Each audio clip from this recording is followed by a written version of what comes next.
प्रांजल ज्ञान गंगा में आप सभी का स्वागत है। हम संक्षिप्त महाभारत का पाठ कर रहे हैं, जिसमें कि वन पर्व चल रहा है। कल हमने अष्टावक्र के जन्म और उनके शास्त्रार्थ का वृतांत की कथा को पढ़ा था। आज हम पांडवों की गंधमादन यात्रा की कथा को पढ़ेंगे। तो चलिए हम भी पांडवों के साथ गंधमादन पर्वत की यात्रा करते हैं। लोमश मुनि ने कहा, राजन, यह मधुविला नदी दिखाई दे रही है। इसी का दूसरा नाम समंगा है। यह कर्द मिल क्षेत्र है। यहाँ राजा भरत का अभिषेक किया गया था। वृत्तासुर का वध करने पर शचीपति इंद्र जब राज्य लक्ष्मी से भ्रष्ट हो गए थे, तब इस समंगा नदी में स्नान करके ही वे पापों से छुटकारा पा सके थे। यह मैनाक पर्वत के मध्य भाग में विनशन तीर्थ है। इधर यह कनखल नाम की पर्वतमाला है। यह ऋषियों को बहुत प्रिय है। इसके पास ही यह महानदी गंगा दिखाई दे रही है। पूर्व काल में यहाँ भगवान सनत कुमार ने सिद्धि प्राप्त की थी। राजन, इसमें स्नान करके तुम सब पापों से मुक्त हो जाओगे। इसके आगे पुण्य नाम का सरोवर और भृगुतुंग नाम का पर्वत आवेगा। वहाँ तुम उष्ण गंगा तीर्थ में अपने मंत्रियों के सहित स्नान करना। देखो, यह स्थूल शिरा मुनि का सुंदर आश्रम दिखाई दे रहा है। वहाँ अपने मन से मान और क्रोध को निकाल देना। इधर यह रैम्ब ऋषि का श्री संपन्न आश्रम सुशोभित है। यहाँ के वृक्ष सर्वदा फल फूलों से लदे रहते हैं। जहाँ निवास करने से तुम सब पापों से मुक्त हो जाओगे। राजन, तुम उशीर बीज, मैनाक, श्वेत और काल नाम के पर्वतों को लांघकर आगे निकल आए हो। यहाँ 7 प्रकार से बहती हुई श्री भागीरथी सुशोभित है। यह बड़ा ही निर्मल और पवित्र स्थान है। यहाँ अग्नि सर्वदा ही प्रज्वलित रहती है। अब यह स्थान मनुष्यों को दिखाई नहीं देता। तुम धैर्य पूर्वक समाधि प्राप्त करो, तब इन तीर्थों का दर्शन कर सकोगे। अब हम मंदराचल पर्वत पर चलेंगे। वहाँ मणिभद्र नाम का यक्ष और यक्षराज कुबेर रहते हैं। राजन, इस पर्वत पर 88,000 गंधर्व और किन्नर तथा उनसे 54 यक्ष, अनेकों प्रकार के शस्त्र धारण किए यक्षराज मणिभद्र की सेवा में उपस्थित रहते हैं। ये तरह तरह के रूप धारण कर लेते हैं। यहाँ उनका प्रभाव है। गति में तो वे साक्षात वायु के समान हैं। उन बलवान यक्ष और राक्षसों से सुरक्षित रहने के कारण ये पर्वत बड़े दुर्गम हैं। इसलिए यहाँ तुम बहुत सावधान रहना। हमें यहाँ कुबेर के साथ ही जो मित्र नाम के भयानक राक्षस हैं, उनसे सामना करना पड़ेगा। राजन, कैलाश पर्वत 6 योजन ऊंचा है। उस पर्वत पर देवता आया करते हैं और उसी पर बद्रिकाश्रम नाम का तीर्थ भी है। अतः तुम मेरी तपस्या और भीमसेन के बल से सुरक्षित होकर इस तीर्थ में स्नान करो। देवी गंगे, मैं कांचन में पर्वत से उतरती हुई आपकी कलकल ध्वनि सुन रहा हूँ। आप नरेंद्र युधिष्ठिर की रक्षा करें। इस प्रकार गंगा जी से प्रार्थना करके लोमश जी ने युधिष्ठिर को सावधान होकर आगे बढ़ने का आदेश दिया। तब महाराज युधिष्ठिर ने अपने भाइयों से कहा, भाइयों, महर्षि लोमश इस देश को अत्यंत भयंकर मानते हैं। इसलिए तुम लोग द्रौपदी की संभाल रखो। इनमें प्रमाद न हो। यहाँ मन, वाणी और शरीर से भी बहुत पवित्र रहना है। भीमसेन, मुनिवर ने कैलाश के विषय में जो बात कही है, वह तुमने भी सुनी ही है। अब जरा विचार लो, इस पर द्रौपदी कैसे बढ़ेगी। नहीं तो एक काम करो, सहदेव, भगवान धौम्य, रसोइयों, पुरवासियों, रथ घोड़ों, नौकर चाकरों और रास्ते का कष्ट न सह सकने वाले ब्राह्मणों को लेकर तुम लौट जाओ। मैं, नकुल और भगवान लोमश जी 3 ही अल्पाहार का नियम रखते हुए इस पर्वत पर चढ़ेंगे। मेरे लौट कर आने तक तुम सावधानी से हरिद्वार में रहो। और जब तक मैं न आऊं द्रौपदी की भली भांति देख रेख करते रहो। भीमसेन ने कहा, राजन, इस पर्वत पर राक्षसों की भरमार है। यों भी यह बड़ा ही दुर्गम और बीहड़ है। सौभाग्यवती द्रौपदी भी आपके बिना लौटना नहीं चाहती। इसी तरह यह सहदेव भी सदा आपके पीछे ही रहना चाहता है। मैं इसके मन की बात खूब जानता हूँ। यह भी कभी नहीं लौटेगा। इसके सिवा सभी लोग अर्जुन को देखने के लिए बहुत उत्सुक हो रहे हैं, इसलिए सब आपके साथ ही चलेंगे। यदि अनेकों गुहाओं के कारण इस पर्वत पर रथों से यात्रा करना संभव ना हो तो हम पैदल ही चलेंगे।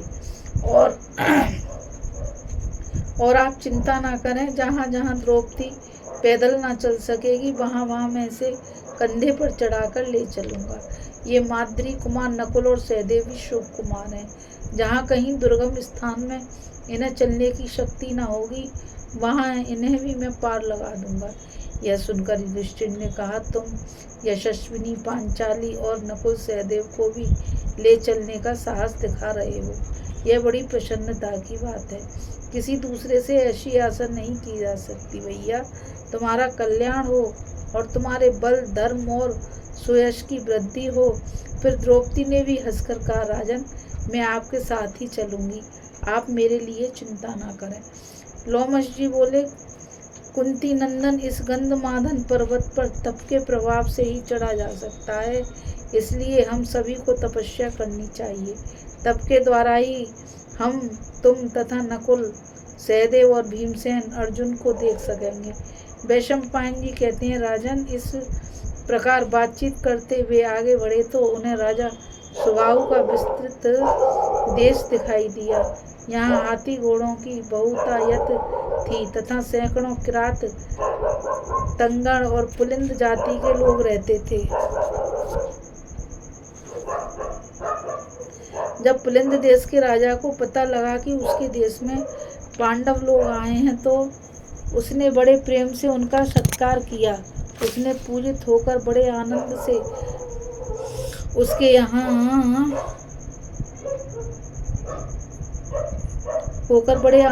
उसके यहाँ रहे। दूसरे दिन सूर्योदय होने पर उन्होंने बर्फीले पहाड़ों की ओर प्रस्थान किया। उन्होंने इंद्रसेन आदि सेवकों को, रसोइयों को तथा द्रौपदी के सारे सामान को पुलिंद राज के यहाँ छोड़ दिया। फिर पैदल ही आगे बढ़े। फिर युधिष्ठिर इस प्रकार कहने लगे, भीम, मैं अर्जुन को देखने की इच्छा से ही 5 वर्ष से तुम सबको साथ लिए सुरम्य तीर्थ, वन और सरोवरों में विचर रहा हूँ, परंतु अभी तक संध और शूरवीर धनंजय को न देख सकने से मुझे बड़ा ताप हो रहा है। अर्जुन के गुणों की क्या बात कहें। यदि छोटे से छोटा आदमी भी उसका तिरस्कार करता है तो भी वह उसे क्षमा कर देता है। सीधी सादी चाल से चलने वाले पुरुषों को वह सुख शांति देता है तथा और उन्हें अभय कर देता है। यदि कोई छल कपट से उसके साथ घात करता तो वह स्वयं इंद्र ही क्यों न हो, उसके हाथ से बच नहीं सकता था। अपनी शरण में आए हुए शत्रु पर भी उसका बड़ा उदार भाव रहता है। हम सबका तो वह सहारा ही था। वह शत्रुओं को कुचलने वाला, सब प्रकार के रत्नों को जीतने वाला और सभी को सुखी रखने वाला था। देखो, उसी के बाहुबल के प्रताप से मुझे त्रिलोकी में विख्यात दिव्य सभा मिली थी। उसका पराक्रम महाबली संकर्षण, वीरवर, वासुदेव और तुमसे टक्कर लेता है। उसी को देखने के लिए हम गंधमादन पर्वत पर चढ़ रहे हैं।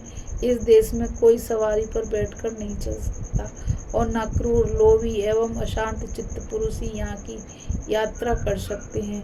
जो लोग असंयमी होते हैं उन्हीं को यहाँ मक्खी, मच्छर, डांसी, व्याघ्र और सर्पादि सताते हैं। संयमियों के तो ये सामने भी नहीं आते। अतः हमें संयत चित्त और अल्पाहारी होकर इस पर्वत पर चढ़ना चाहिए। लोमस मुनि बोले, हे सौम्य, यह शीतल और पवित्र जल वाली अलकनंदा नदी बह रही है। यह बद्रिकाश्रम से ही निकली है। देवर्षिगण इसके जल का सेवन करते हैं आकाशचारी बाल खिलगण और गंधर्वगण भी इसके तट पर आते रहते हैं।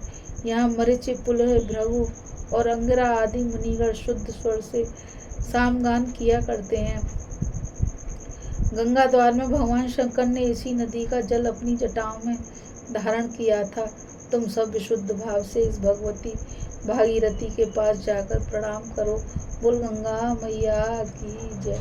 महामुनि लोमश की यह बात सुनकर पांडवों ने अलकनंदा के पास जाकर प्रणाम किया और फिर बड़े आनंद से समस्त ऋषियों के सहित चलने लगे।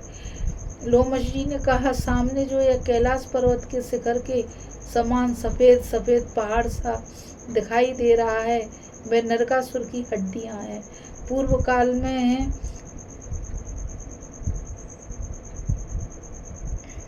देवराज इंद्र का हित करने के लिए इसी स्थान पर भगवान विष्णु ने उस दैत्य का वध किया था। उस दैत्य ने 10,000 वर्ष तक कठोर तपस्या करके इंद्रासन लेना चाहा।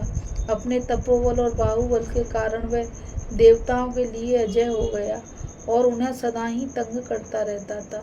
इससे इंद्र बड़ी घबराहट हुई और वे मन ही मन भगवान विष्णु का चिंतन करने लगे। भगवान ने प्रसन्न होकर दर्शन दिए। तब सभी देवता और ऋषियों ने उनकी स्तुति की और अपना सारा कष्ट सुना दिया। इस पर भगवान ने कहा, देवराज, तुम्हें नरकासुर से भय है, यह मैं जानता हूँ, और यह बात भी मुझसे छिपी नहीं है कि वह अपने तप के प्रभाव से तुम्हारा स्थान छीनना चाहता है। सो तुम निश्चिंत रहो। यह तपस्या से भले ही सिद्ध हो गया हो तो भी मैं शीघ्र ही उसे मार डालूंगा। देवराज से ऐसा कहकर उन्होंने एक ही तमाचे से उसके प्राण ले लिए और चोट खाए हुए पर्वत के समान पृथ्वी पर गिर पड़ा। इस प्रकार भगवान के द्वारा मारे हुए उस दैत्य की हड्डियों का ढेर ये सामने दिखाई दे रहा है। इसके सिवा श्री विष्णु भगवान का एक और कर्म भी प्रसिद्ध है। सतयुग में आदिदेव श्री नारायण यम का कार्य करते हैं। उस समय मृत्यु न होने के कारण सभी प्राणी बहुत बढ़ गए थे। उनके भार से आक्रांत पृथ्वी जल के भीतर 100 योजन घुस गई और श्री नारायण की शरण में जाकर कहने लगी, भगवान, आपकी कृपा से मैं बहुत समय तक स्थिर रही, परंतु अब बोझ बहुत बढ़ गया है, इसलिए मैं ठहर नहीं सकूंगी। मेरे इस भार को आप ही दूर कर सकते हैं। मैं शरणागत हूँ, आप मुझ पर कृपा कीजिए। पृथ्वी के ये वचन सुनकर श्री भगवान ने कहा, पृथ्वी, तू भार से पीड़ित है, यह ठीक है, किंतु भय की कोई बात नहीं। मैं अब ऐसा उपाय करूँगा जिससे तू हल्की हो जाएगी। ऐसा कहकर भगवान ने पृथ्वी को विदा कर दिया और स्वयं एक सींग वाले बारह का रूप धारण किया। फिर भूमि को उसी एक सींग पर रखकर 100 योजन नीचे से पानी के बाहर ले आए। इस अद्भुत कथा को सुनकर पांडव बड़े प्रसन्न हुए और लोमश जी के बताए हुए मार्ग से जल्दी जल्दी चलने लगे।